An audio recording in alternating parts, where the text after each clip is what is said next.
Hey, everybody, welcome back to another episode of Dentistry Unmasked. My name is David Rice, and I'm here as always with. Hey everybody, Pam Maragliano-Muniz. David, I'm excited for this week. Tell everybody what's in store. Okay, I don't say this very often, but we have one of my favorite people in dentistry. And always my favorite people in dentistry are people who walk their talk. So we've got Dr. John Nosti here today. John, welcome. Thanks so much, David and Pam. Thank you for having me. It's great to see you guys. It's so good to be here.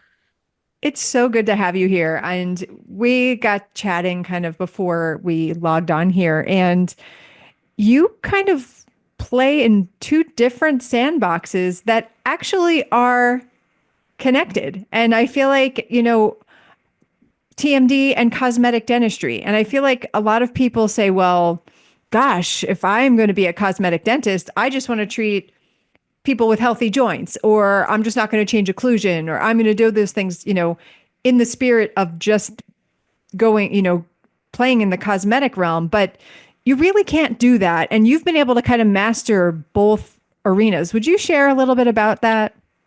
Yeah, absolutely. Just as you said, people can dictate and say, this is the kind of practice I want. I have a friend who does only cosmetics, but he has a very, niche practice. And I think most people who want to get involved in cosmetics, I think naturally that goes into full mouth rehabilitation. And if you're looking at full mouth rehabilitation, you have worn dentitions and patients who require a change in vertical dimension. Well, there's a lot of times that those patients have some type of, disc disorder or, disc displacement or a TM disorder, how you want to put it. And, if you want your dentistry to last and you want to understand, how you should do things and space things out, you really have to understand the joint in order to be a comprehensive cosmetic dentist. It's, as you said it, those two go hand in hand. Yeah, I mean, this concept of complete care, I do understand, like you said, the totally cosmetically driven practice, because that can happen and you can, you know, work with other dentists in the area to kind of prep patients and then pick up the ball after patients. But I think complete care sort of begs us and most of our practices to be take a little bit more of a, I guess, 360 approach to things. What about in your practice, Pam? So I feel like I dabble in TMD. I wouldn't sit here and call myself, as a prosthodontist, I don't consider myself a TMD specialist. There's points at which I'm like, you need to go to somebody who has more training than I have. For example, like I don't do injections in the joint or anything like that. And I know that there's more that can be done. So for me, I kind of keep it simple. Like I'll do occlusal guards. Obviously, I will rehabilitate occlusal schemes. I will use the laser, I will use Botox, but I really don't feel like my bag of tricks is that extensive. So, John, tell us about where you got your training and, what do you do to be to really be able to treat those types of patients? So the quick story on that, the quick shortest version of that is, so I graduated from New Jersey Dental School in 1998, and as part of my program, we had a whole year of orofacial pain and TMD, and that was in 1997. So I think we were one of the last classes to have a whole year of orofacial pain and TMD. After that, it became like a 1 month or a semester course. So that's where I initially got my interest in it because, you had doctors teaching this and talking about it. And this was really about changing lives. Like that's where I first saw like that aspect of dentistry because, in the 90s, were cosmetics starting to come about? Sure. But I think anyone who's been around dentistry at that time, I mean, the big push in all of the dental journals was, do posterior composites work? So it wasn't really that they were talking about doing veneers and smile makeovers that happened in the early 2000s. So you didn't see that aspect of affecting people's lives. So that's where I initially got my start. And then when I graduated dental school, just so happens when I did my residency, I did a general practice residency in Allentown, Pennsylvania at Lehigh Valley Hospital. Well, we drew straws as to which resident was going to take over the TMD cases from the year before. And even though I said, well, I'll take the shortest straw like I want it. So that's kind of what happened. So I got the shortest straw. I took over the TMD patients from the year before. I actually assisted in an open joint surgery, which was a slight disaster.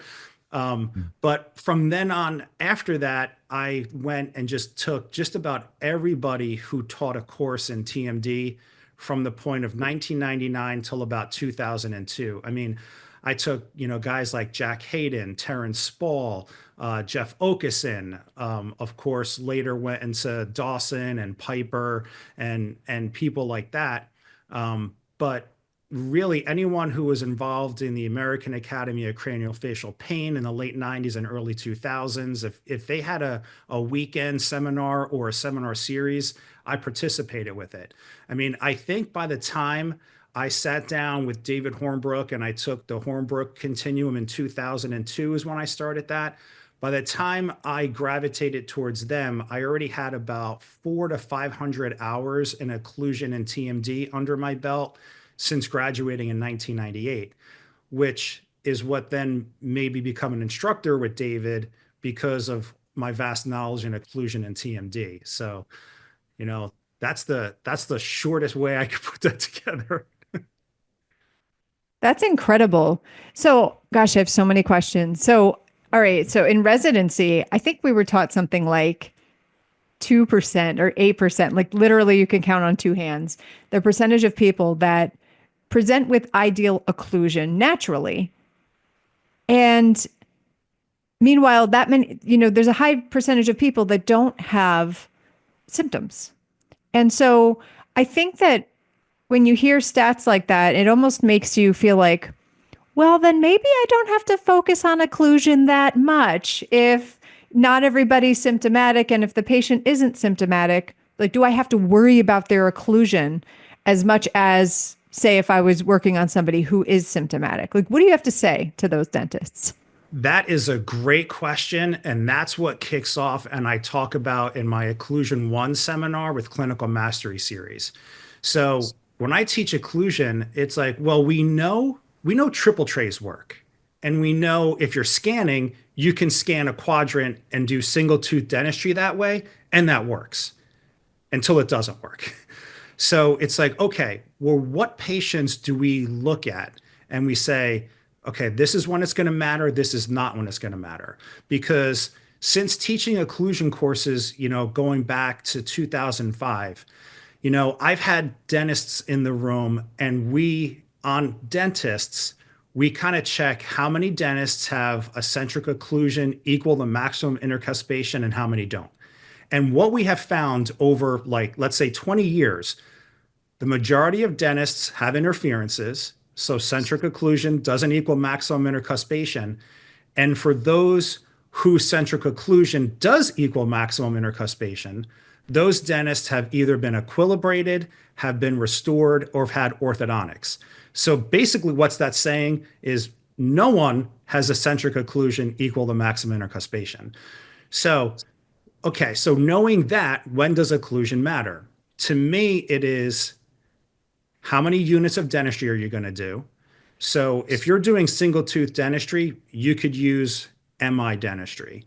Once you're doing more than 3 units of indirect dentistry, that's where you can take someone who looks like they're stable and have things unravel on you.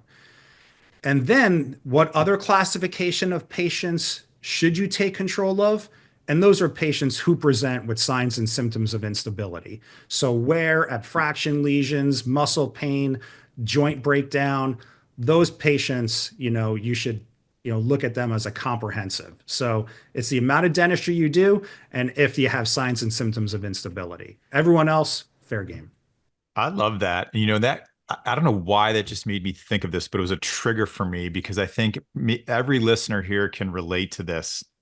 That one patient that you worked on one tooth, and probably it was a second molar, and then the wheels came off the cart because their bite was never the same. And the concept of how, they habituated to something, and now that we've had to do some dentistry, like the can of worms has been open, and to your point, like, okay, we got to dig a little deeper now.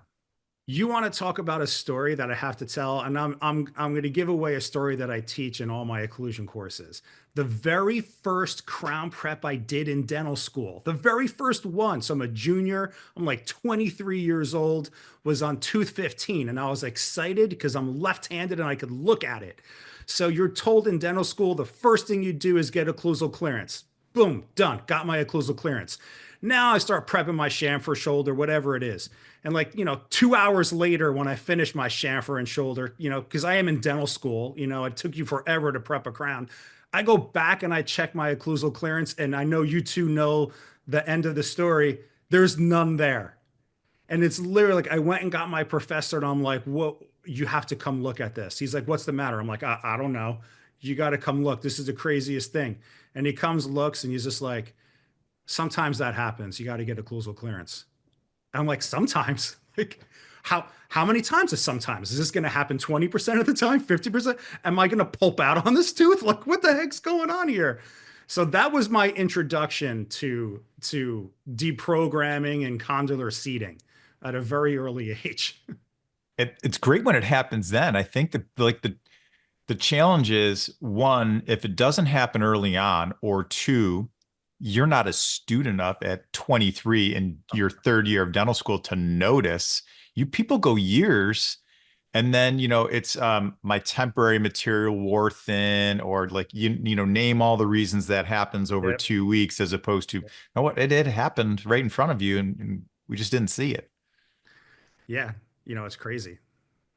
Oh my gosh, I just had flashbacks. That is one of the reasons I'm a prosthodontist today, because my aunt came all the way to Boston from New Jersey to allow me to work on her tooth. And it was like number 18 or 31. It was a second molar. And so, same exact story, but add extra hours onto that because she had endo and we did an amalgam buildup and I had help to get a copper band impression. It was like a frickin' nightmare.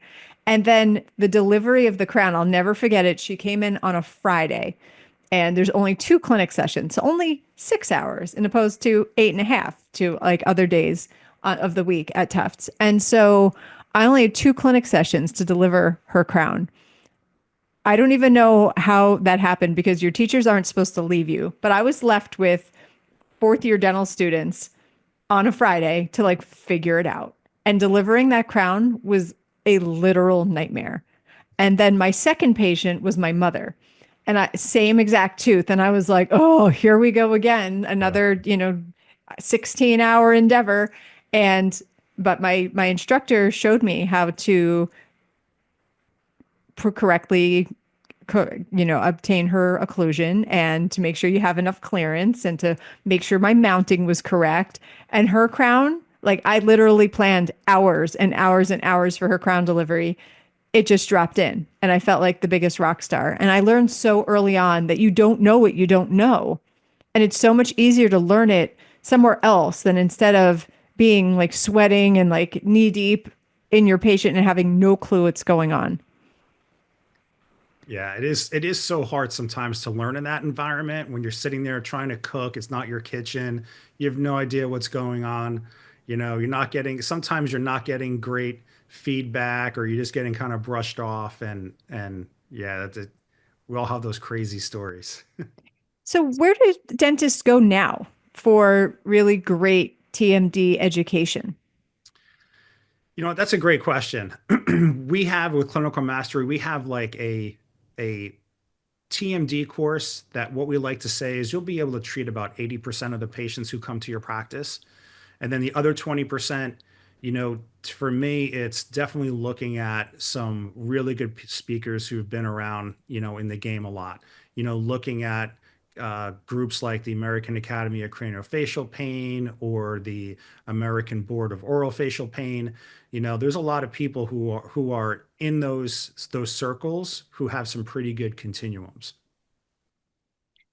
Amazing. All right. So speaking of we don't know what we don't know, I think Pam, you and I have had this conversation. I'm John. I'm sure you've seen it in like hundreds of rooms you've been in, but material science and dentistry like remains this like elusive Oh. thing for people because schools just run out of time and they teach very basic knowledge. And then I think young docs get into a practice, they sort of just adopt habits of whoever that seasoned dentist is. And can we talk about some material science here and like what's happening in dentistry today? What do you see that's working well in your hands?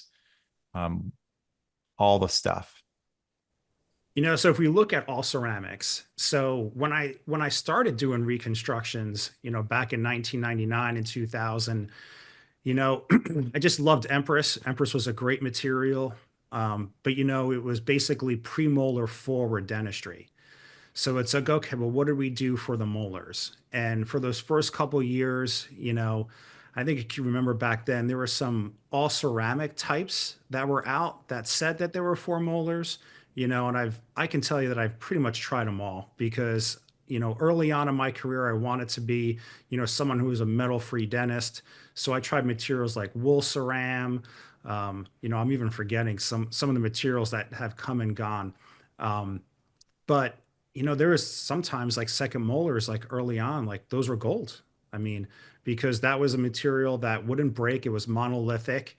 And, some patients were okay with it and some patients weren't. And then maybe you used CapTech, which, really wasn't that strong of a material for second molars. And then, come 2005, if I can say this, I look at it like, Emax came out and holy mackerel, I jumped on the bandwagon. I went all in. And, um, you know, thank God the material is as good as they claimed early on because, to me, it was like, well, this could be the one restorative material that I use for all my reconstructions, anteriors, premolars, first and second molars. I mean, I have tons of second molars, and Emax, restored. I mean, the trouble with that, back then was you obviously had to bond it in place if it was thinner than 1.5 millimeters thick, which, sometimes when you're opening vertical and you have these wear patients, those restorations are thin. But, isolating it and bonding it, man, the material still to this day, you're talking 20 years later, I have patients that, not a single fracture on any one of their units. It looks amazing. So strong, cosmetic, looks great. And I know a lot of people now just love zirconia. And zirconia, I feel definitely changed dentistry as well as lithium disilicate and Emax changed dentistry. Zirconia kind of makes it easy where, well, on second molars, you don't have to bond. Maybe you could just squirt and go and make it easy for a lot of people out there. But I would challenge a lot of dentists listening to this. You get bombarded with, so much marketing on zirconia. It's a good idea to check out what Emax can do for your practice. I agree. I feel like it's interesting because even I did my residency around the time Emacs came out, and I think that we didn't trust it right away. And it was sort of like what you had described, where you'd use Emacs premolar to premolar, and then go metal ceramic or gold on the second molars. And all of a sudden, people are doing research, and friends and colleagues are like, no, no, no, you can use this on second molars. And it's amazing. It's beautiful. It blends. I mean, there's really, for me, it's kind of the only material I use. And I hate being like a one trick pony or be like, oh, this is what I do. But nowadays, it's what I do. I mean, it has to be a really rare occurrence for me to consider zirconia over Emax in pretty much any instance. So, but I think also more later research came out about the importance of bonding and how it strengthens it versus cementation. So where are you on that? Oh, I mean, obviously, as a cosmetic dentist, my goal is to be as conservative as possible. So when I look at it, when you have, even patients who have worn their dentition, you can have very minimal prep. Like if they've already prepped their teeth for you, why take any more tooth structure away? So in that situation, I'm bonding to, what enamel they have left. And for me, Emax is, as you said, is the only material that I'm going to use for that because it's not a cementable restoration. It's a restoration I'm going to bond. And when I look at science and I look at the length of science and literature, I mean, Emacs definitely is superior because they have such a long research history on the ability to bond. What else I like about it is, people talk about, cutback and layered versus monolithic. So of course, monolithic is stronger than cutback and layered. I mean, everyone understands that. But what I like about Emax is it has the ability to be a micro cutback. So for some people listening, it's like, well, what does that mean? Well, just look at your finger. So if you look at your finger and you imagine a restoration that's a micro cutback, it would just be like your fingernail. And that would be like the facial. So you could cut back just the facial and up to the incisal, but still just on the facial incisal. So that gets layered and it looks really good in cosmetic. While you can have like the lingual or palatal and then up to the incisal edge, completely monolithic. So now you have the strength as that bruxer is going into lateral excursive movements. You have a monolithic restoration, shear strength of 500 megapascals that you can bond on. I mean, it's fantastic, which is why, obviously, like yourself, Pam, it's a material that you use all the time. Why would I use it all the time, for 20 years if the material, didn't work and didn't last, which it does. I think that's an important, thing for people to, if you're listening here and you're a dentist on the younger side of your career, guys, how many materials do we have access to in dentistry that have been around 20 years, right? Doesn't happen. It just doesn't exist. So I'm with you. And if you're listening to, like, there are some nicer zirconias out there, but at the end of the day, if you're getting like beautiful zirconia, most of you from your lab, you're probably getting a 5Y zirconia, and maybe it has the megapascal strength of Emax, but it doesn't have the fracture toughness of Emax. It's actually a weaker restoration. So I don't know, 20 years of history plus, what we're seeing and with some of the limitations of zirconia, it's a workhorse for sure. I agree. David, I don't think we've ever talked about our case. Can we talk Oh about our my God. case? Yeah, let's do Oh it. my gosh. So I'm in my office, like seeing a consultation or whatever. And this woman sits down and she was like, oh, yeah, I'm from Buffalo and I loved my dentist. I'm like, oh, that's nice. Yeah, like whatever we say to our patients when they talk about their last dentist. And she was like, yeah, he was unbelievable. I loved him. I'm like, that's wonderful. She's like, his name is Dr. David Rice. And I was like, shut the front door. And she was like, no, what? Do you know him? I'm like, did he send you? I'm like, I talked to him more than like anyone in my family. I was like, he didn't send you? She's like, no. I was like, oh my gosh. And she wanted new veneers. And the veneers that she had were 20 years old, Emax veneers, and she had a little bit of gum recession. So let me tell you, it was one of the saddest days that I had because I had to remove bonded Emax. Beautiful, not aggressively prep. I mean, the preps were amazing. Like everything about them were done so well. And I was like, oh gosh, I hope mine can live up to what David's lived up to. And I mean, gosh, it was so cool to see a case that was 20 years old and be able to, like I sent David the photos, like we've got like a 20-year track record on this case. And it was done so well. And it was done like if she didn't have gum recession, she wouldn't even be here. I sweated a few bullets, Pam. I'm not gonna lie. I was like, I, I felt pressure. I'm like, oh man, one of my favorite people is seeing one of my favorite people. I'm like, I like I want it to be an easy day when they came off, but I kind of want it to be a hard day too, just to you oh, it know, was a hard day. Trust me. Did you see the face that I made when you were like, you had to cut them off? I'm like, it's not ugh. a picnic. It's No, no, those moments where I wish I had a Solea where I could be like, can I just get these veneers off without mm, any preparation? But I don't have one. So I had to cut them off. And honestly, especially when somebody it's an aesthetic case, a cosmetic case, and the stump shade is not too far off from the veneer itself. I mean, you have to be super careful, magnification, all of the things, because you want to keep your prep and enamel. absolutely. Oh my True. goodness.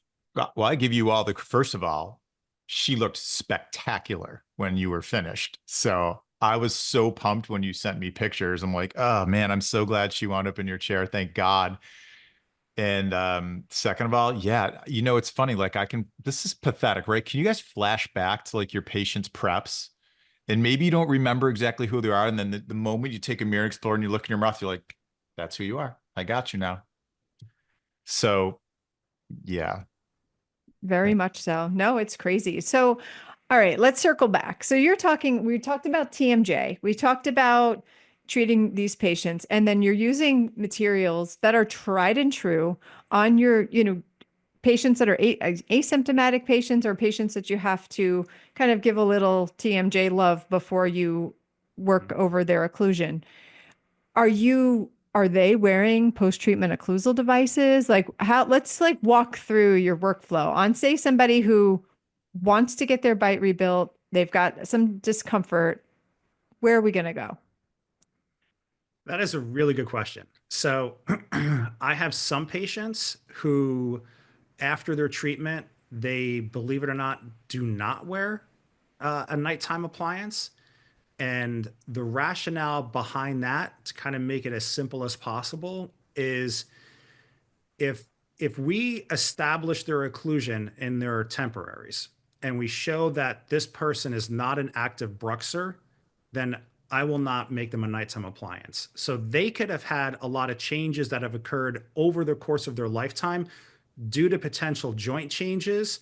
And then teeth could move, teeth can wear, teeth can break. And then now, once we've kind of established that their occlusion is no longer changing, and how I would establish that would be keeping them in provisionals for at least 3 months.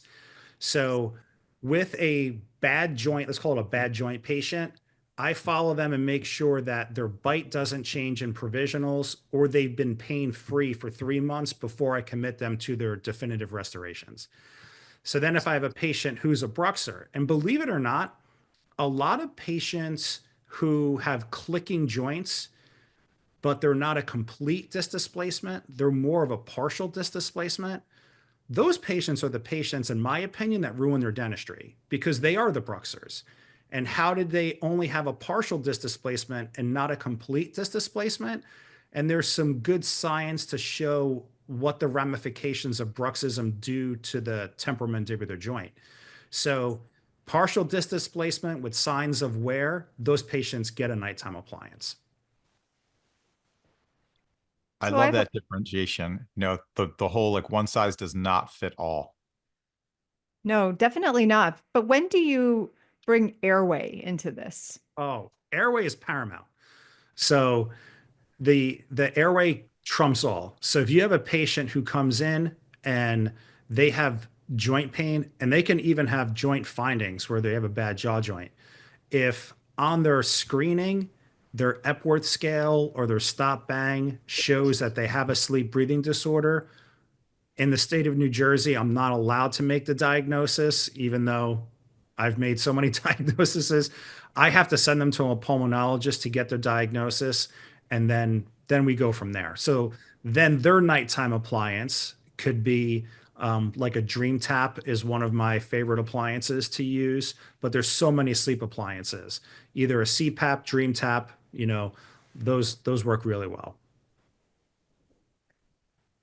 Can we spend some time talking about bonding and cementation of your indirect restorations? Because I feel like we need to be thinking about that. I feel like I'm thinking about delivery at the time of the prep, because if I can't isolate or for whatever reason, or the prep's super deep, like we need to figure out how we're going to get this restoration in there predictably.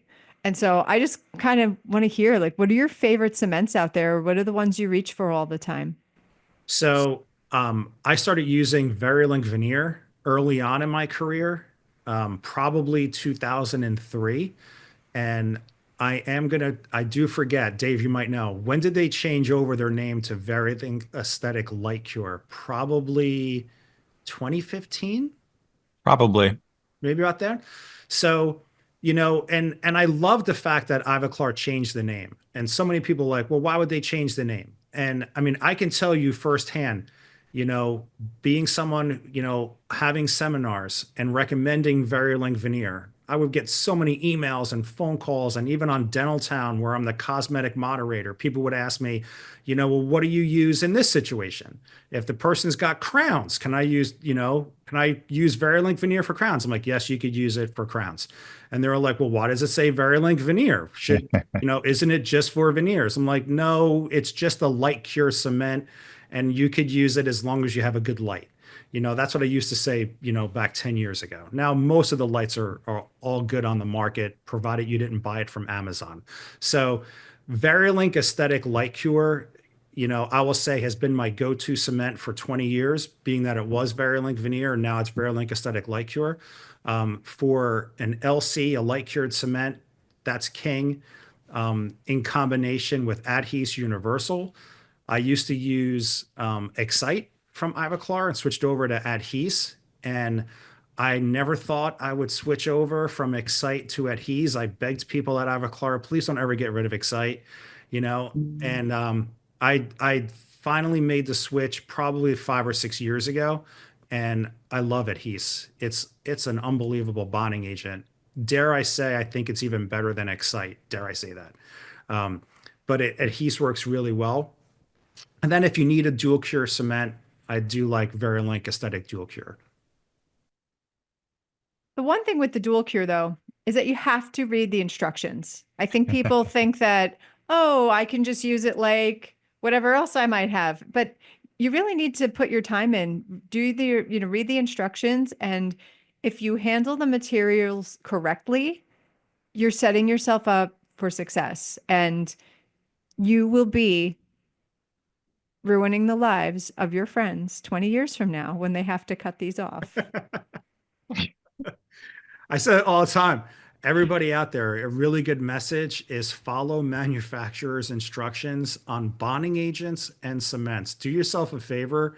When you get to your office tomorrow or today, you're driving, whatever it is, how you're listening to this, go and read the manufacturer's instructions on your bonding agent. And I wouldn't be surprised if a significant percentage of you all of a sudden change how you use that bonding agent. So that's definitely a good lesson, Pam. Great lesson. It's a great point. We get accustomed to doing things the way we've always done them. We switch gears, so we treat a new material, a new adhesive, the way we treated an old, and lo and behold, they like different things. Pam, the heck did half an hour go by? I have no idea, and I'm really sad. So, John, you're going to have to come back because, I just feel like we have so many more things to talk about. But in the meantime, where can people find you? Where can they follow you? Where can they take your classes and learn from you? Yeah, so you could check us out at clinicalmastery.com. You can find me on Facebook, on John Nosti, on Instagram at Dr. John Nosti, Nosti. Even on Dental Town, same name, Dr. John Nosti. So thanks so much for having me, guys, and go out there and kick ass in your practice, everybody. Love that so much. Friends, I said in the beginning, I'm going to say it again. Like, I have a very, very short list, as Pam knows, of people that I adore in dentistry and trust and would let work on me. John, you're absolutely one of those guys. Pam, you're clearly one of those gals. So it's been great. I can't believe we cranked through this, but I guess we're coming back next week. Yeah, I think so. We'll be back next week, and make sure you all join us. We can't wait to see you then. Thank you, everyone, for watching or listening to the show this week. And thanks to our guests and sponsors on this episode. Please check out our social media at Dr. Pamela_Maragliano and at Dental Economics Official. Or you can check me out at Ignite DDS or at Dr. David Rice. And go to dentaleconomics.com to receive dental economics. You can choose to receive DE in print or digitally, and you can also get the details of our Principles of Practice Management conference on our website. If you have topics or guests or anything you'd like to talk about on the show, send us an email to dentistryunmaskedpodcast@gmail.com, and we will do our very best to make it happen. Thanks again, and we'll see you next week.